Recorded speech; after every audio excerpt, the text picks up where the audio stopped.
tells members they can defy Goldwater rule and comment on Trump's mental health. Leading Psychiatry group has told its members they should not feel bound by a long-standing rule against commenting publicly on the mental state of public figures, even the president. The statement, an email this month from the Executive Committee of the American Psychoanalytic Association to its 3,500 members, represents the first significant crack in the profession's decades-old united front aimed at preventing experts from discussing the psychiatric aspects of politicians' behavior. It will likely make many of its members feel more comfortable speaking openly about President Trump's mental health. The impetus for the email was belief in the value of psychoanalytic knowledge in explaining human behavior, said Psychoanalytic Association past president Dr. Prudence Gorguecon, a psychiatrist in Chicago. We don't want to prohibit our members from using their knowledge responsibly. That responsibility is especially great today, she told Stat, since Trump's behavior is so different from anything we've seen before in a commander-in-chief. An increasing number of psychologists and psychiatrists have denounced the restriction as a gag rule and flouted it, with some arguing they have a duty to warn the public about what they see as Trump's narcissism, impulsivity, poor attention span, paranoia, and other traits that, they believe, impair his ability to lead. Reporters, pundits, and government officials have been stumbling around trying to explain Trump's unusual behavior, from his seemingly compulsive tweeting to his grandiosity, said Dr. Leonard Glass, a psychiatrist at Harvard Medical School. The rule against psychiatrists offering their analysis of the emotions, thought patterns, and beliefs underlying such behaviors, Glass said, robs the public of our professional judgment and prevents us from communicating our understanding of the president's mental state.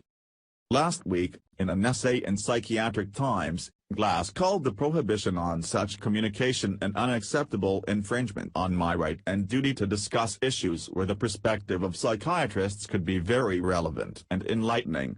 He ended the essay by announcing his resignation from the American Psychiatric Association, which adopted the rule in 1973. He had been a member for 41 years.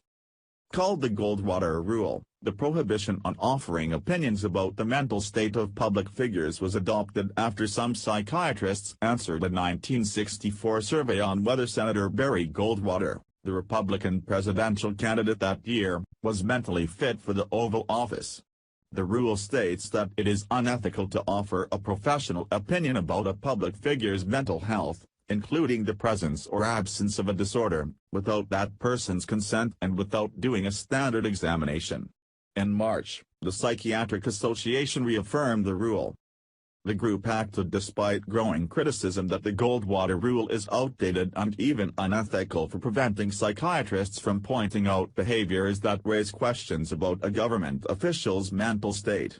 No other medical specialty has such a rule. Cardiologists are not prohibited from offering their views of an official's fainting spell, for instance, as long as they make clear that they have not examined the person. Although opposition to the Goldwater rule has existed for years, it intensified with Trump's candidacy and then election. In October, a book titled The Dangerous Case of Donald Trump, 27 psychiatrists and mental health experts assess a president will be published. When the book comes out, there will be renewed furor about the Goldwater rule, since it is precisely about what is wrong with him, said psychiatrist Dr. Lance Dodes, a retired professor at Harvard Medical School who is now in private practice in Los Angeles. A number of psychologists have spoken to reporters about what Trump's statements and actions might reveal about his emotional and cognitive state. Although the American Psychological Association prefers that its members not offer opinions on the psychology of someone they have not examined, it does not have a Goldwater rule and is not considering implementing one, an official told Stat. The Psychoanalytic Association went further. In its July 6 email, it explicitly stated for the first time that the organization does not subscribe to the rule.